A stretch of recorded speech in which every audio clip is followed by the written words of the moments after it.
My name is Samuel Harrison. I never imagined I would be sharing this story, but after what Jesus revealed to me during my near-death experience, I have no choice. What I saw is too urgent, too vital to remain silent, especially considering the times we are living in. I was clinically dead for exactly 9 minutes on January 15, 2025. During those moments, I was taken to a place beyond this world, and Jesus Christ himself revealed to me shocking truths about the fires consuming California. Truths that have been hidden in plain sight. Truths that explain why these disasters seem to be escalating without any human solution working to stop them. And most importantly, truths about what must be done before it's too late. Let me tell you exactly what happened. For 28 years, I served as a firefighter with the California Department of Forestry and Fire Protection. Fighting fires wasn't just my profession, it was my calling. Every time I ran into the flames, I felt God's presence guiding me, protecting me, shielding me. Even after retiring, I continued training the next generation of firefighters, ensuring that the wisdom gained from countless battles with nature's fury wasn't lost. But nothing, absolutely nothing, could have prepared me for what I was about to experience. That morning, I was on my way to teach a fire safety training session at a local church. Everything seemed normal. The sun was rising over the hills, the roads were quiet, and I was reflecting on the many disasters I had witnessed throughout my career. But then, something strange happened. A sudden tightness gripped my chest, unlike anything I had ever felt before. My breathing became shallow, and my vision blurred. Instinctively, I pulled my car to the side of the road, thinking I just needed a moment to collect myself. But as soon as I reached for my phone, everything went black. What happened next shattered my understanding of reality. I was no longer in my body. I was floating above it, watching as concerned bystanders rushed toward my truck. I saw the paramedics arrive, saw them trying to revive me, but I felt no fear, no pain. Instead, I was surrounded by something indescribable, a light unlike anything I had ever seen before. This wasn't like the sun or artificial lighting. No, this light was alive. It pulsed with a presence, an overwhelming sense of peace and love, yet it carried an urgency, as if it was trying to tell me something before it was too late. Then, I saw him. Jesus Christ stood before me, his presence filling every part of my being. He was not just standing in front of me, he was everywhere. He radiated power and love in equal measure, a force so overwhelming that it made me tremble, yet at the same time, I felt an indescribable peace. His eyes, oh, his eyes, held the depth of eternity itself. They were filled with both sorrow and hope, as if he carried the weight of the world but still offered redemption to all who would listen. "My child," he spoke, not with words, but directly into my soul. "I have brought you here because you must understand what is truly happening. You must tell my people before it is too late." And in that instant, everything around us changed. We were no longer in the realm of light. Instead, we were looking down at California, but not as it appears to human eyes. Jesus was showing me the spiritual reality that most people never see. What I saw shook me to my core. California was burning. But these were no ordinary fires. These flames were not just consuming forests and homes. They were consuming the very souls of the people. And within these fires, I saw something horrifying. Something I still struggle to put into words. There were beings within the flames. They were not human. At first, they looked like mere shadows, shifting and twisting within the fire. But as I focused on them, I realized that they were feeding on the destruction. These were not just wildfires. They were manifestations of something much deeper, something ancient, something demonic. Jesus pointed toward the flames, and his voice carried deep sorrow. These fires are not merely natural disasters. They are reflections of a spiritual reality. The corruption of the land, the rejection of truth, the pursuit of darkness over light, it has given power to these forces. My people do not see it because they have been deceived. But you must show them. I watched as these entities moved through the fire, whispering into the hearts of those watching the flames. They spread fear, division, and lies. And as people gave in to these emotions, the flames only grew stronger. Then, Jesus showed me something even more disturbing. Some of the most intense spiritual darkness corresponded exactly with the locations of the worst fires. These were places where the people had rejected God the most, places where corruption, immorality, and deception had taken root. Where sin was embraced and celebrated, these flames burned the hottest. The fires you see are not only the result of human carelessness, Jesus said. They are fueled by something far greater. The forces of darkness have been invited into this land, and now they grow stronger. My people have abandoned my ways, and they do not realize what is happening right before their eyes. But then, I saw something different. In some areas, there were small pockets of light, places where faith remained strong, where people still prayed, where families still honored God. And in these areas, something incredible happened. The flames could not consume them. The fire would approach, but it could not destroy.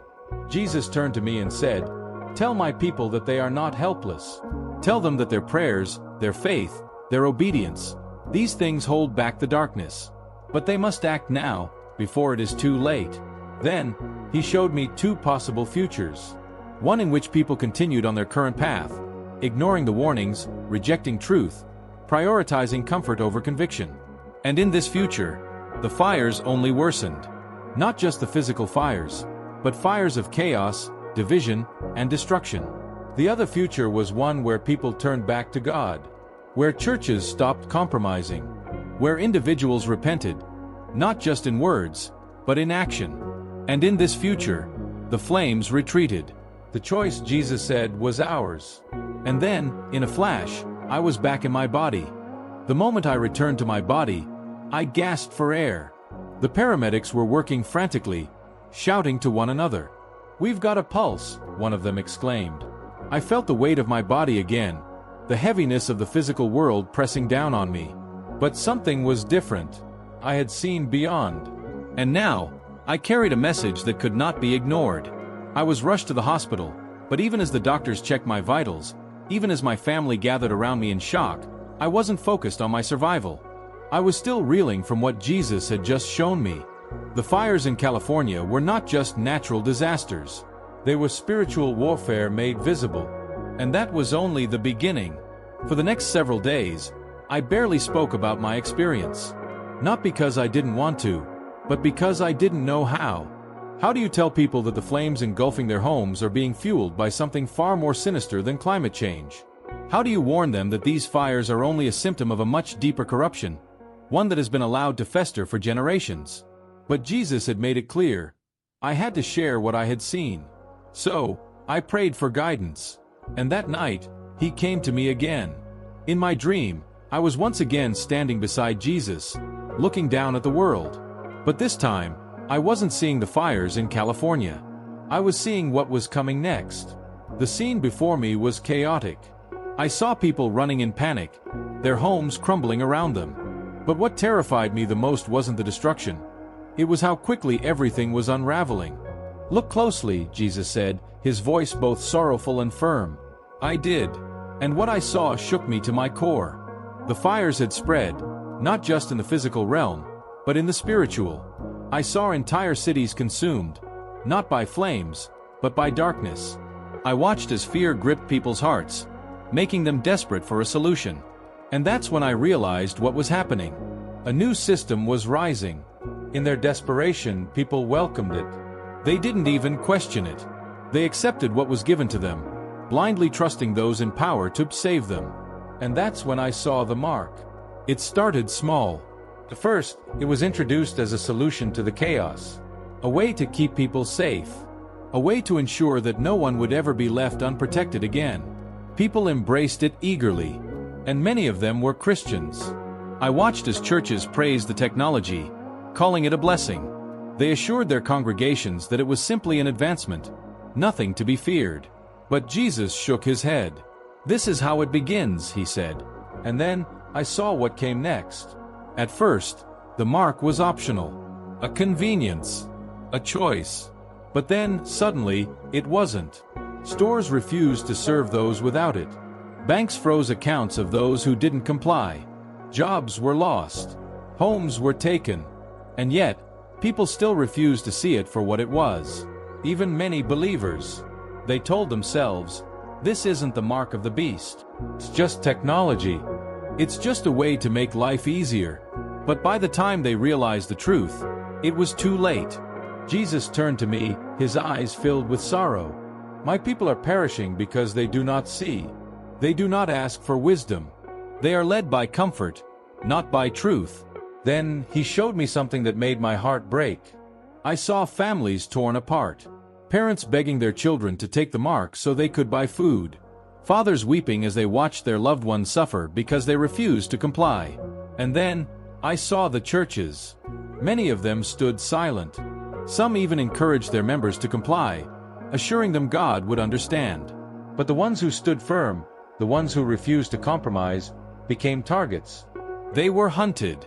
I watched as those who refused the system became outcasts, unable to buy, unable to sell, unable to function in society. But Lord, I asked, my voice trembling, how can they endure this? And then I saw the light. Small at first, but then it grew. Scattered across the darkness, I saw pockets of believers who refused to bow. They had no access to the world's systems. But they had something far greater. They had God's provision.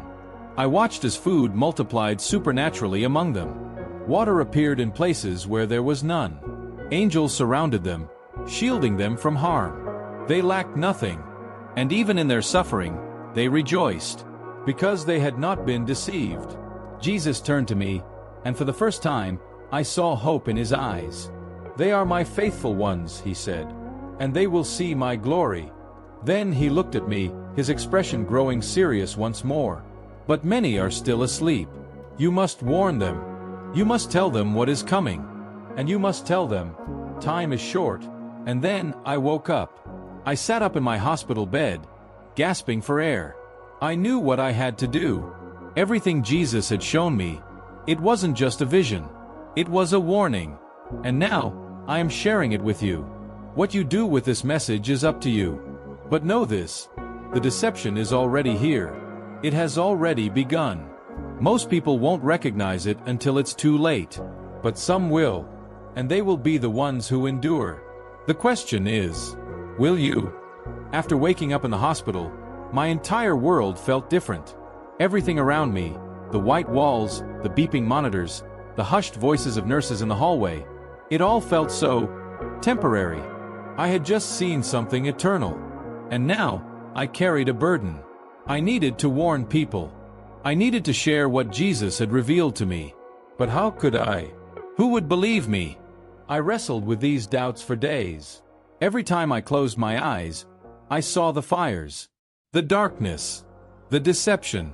And worst of all, I saw how easily people were falling for it, Christians included. It haunted me. And then, on the 5th night after my experience, Jesus came to me again. This time, it was different. I wasn't standing above California, looking down at the world. I was standing in a courtroom. The air was thick with tension. A massive judge's bench loomed before me, and behind it sat a figure of overwhelming authority. It was God. I couldn't see his face, but I could feel his presence. It was terrifying, but not because it was cruel or harsh. It was terrifying because it was pure. So pure, I couldn't hide. Everything in me, every thought, every mistake, every failure, was laid bare before him. And then I heard a voice. Not the Father's. Another voice. Mocking. Accusing. It was the voice of Satan. This one belongs to me, he sneered. My heart stopped. What? No. No, that couldn't be true. But then, a screen appeared before me. It began playing scenes from my life. Every sin. Every failure. Every time I had chosen myself over God. I was drowning in shame. Satan turned to God and said, He has chosen the world over you time and time again. He has no place in your kingdom. I felt hopeless. But then, I heard another voice. Stronger. Unshaken. He is mine. I turned and saw Jesus. He stood before me, blocking me from Satan's accusations. He has been bought with my blood. Satan snarled. But he is guilty. Look at what he's done. Jesus did not argue. He did not deny my sins. Instead, he lifted his hands and showed his scars. The courtroom fell silent. And then God spoke. This debt has been paid. A gavel slammed down. Case closed. Satan screamed in rage. And in an instant, he was gone. I collapsed to my knees, sobbing. Jesus knelt beside me. He lifted my chin so I could look into his eyes, and he said 5 words that changed everything. Now go and warn them. And suddenly, I woke up. I sat upright in bed, my heart pounding. I couldn't ignore it anymore. Jesus had given me an assignment. I had to warn people, because I had seen what was coming next. I grabbed a notebook from my hospital bedside and began writing everything down. Every vision, every word Jesus had spoken. And as I wrote, I saw something clearly for the first time. The deception had already begun. The fires, the chaos, the growing fear, they were only the beginning. The real danger wasn't the disasters themselves. The real danger was what people would do in response to them. I saw people begging for a solution, crying out for peace. And when the new system was introduced, they embraced it without hesitation. At first, it seemed harmless. A simple ID, a digital upgrade, a way to stay connected and safe. But then, it became mandatory, and those who refused, they were cut off. They couldn't buy, they couldn't sell. They were labeled as dangerous extremists, enemies of progress. And what broke my heart the most, even churches accepted it. Pastors stood at their pulpits, assuring their congregations, "This isn't the mark. Don't be afraid. This is just the next step forward." But they were wrong. By the time the truth was clear, it was too late. I saw families divided, communities torn apart. And then, I saw the final stage. A new leader arose. Charismatic, powerful, unifying. He promised hope, peace, security. But he was not from God. I recognized his face, because I had seen it before. And when he spoke, millions listened. I watched in horror as people worshipped him, not because they were forced to, but because they wanted to. And in that moment I understood. This was the final deception. The world had been prepared for him, and he had arrived. I dropped my pen, shaking. I didn't want to see anymore, but I had to, because if I didn't warn people, who would?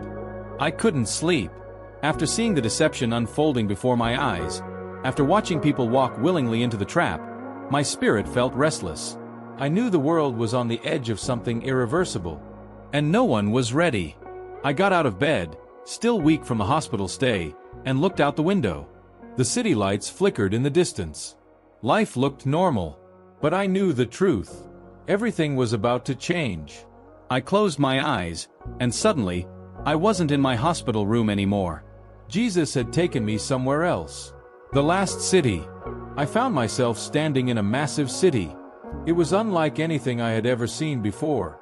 Towering glass buildings reached into the sky, glowing with an eerie blue light. The streets were perfectly clean. Everything was efficient, modern, almost too perfect. But the people were different. I walked through the crowd, looking into their faces. And what I saw chilled me to my core. They weren't alive. Their eyes were empty, like they were moving through life on autopilot. They weren't thinking. They weren't feeling. They were simply obeying.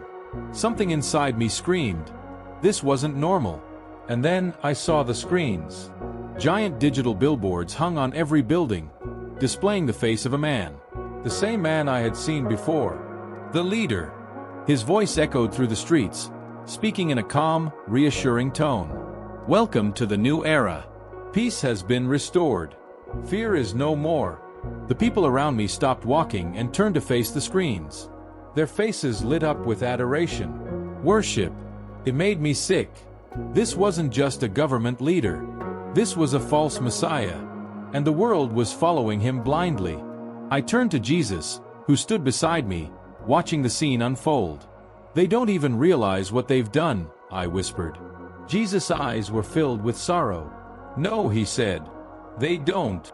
The mark was already in them. I watched as people walked into a large white building in the center of the city. Above the entrance, glowing letters spelled out, "The final upgrade."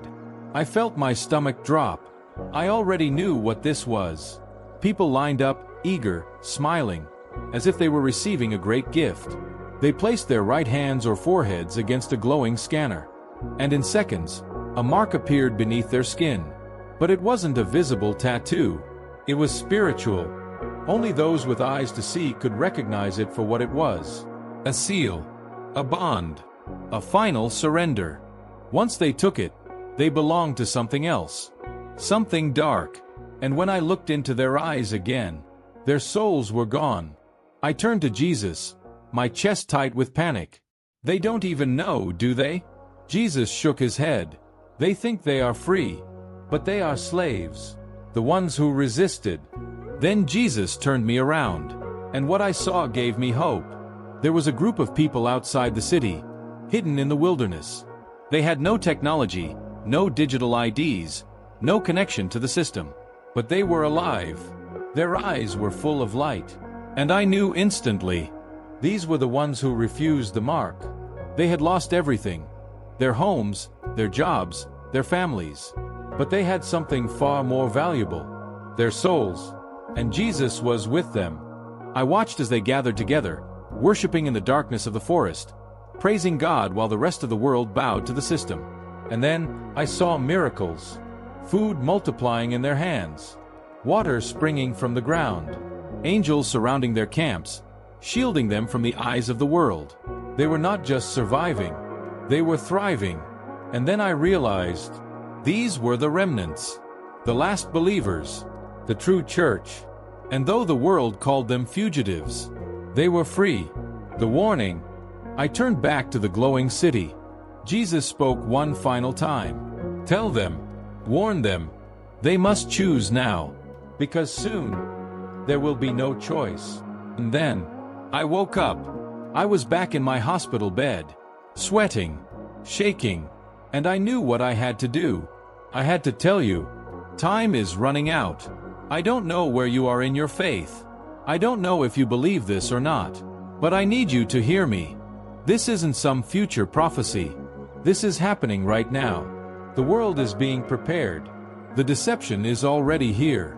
And soon, every single one of us will have to make a choice. To follow the system, or to follow Christ. But you won't be able to do both. The time for lukewarm Christianity is over. Either you belong to Jesus or you belong to the world. There is no in-between. Jesus showed me what happens to those who compromise. And it's terrifying. So I'm begging you, stay awake. Stay vigilant, and above all else, do not be deceived.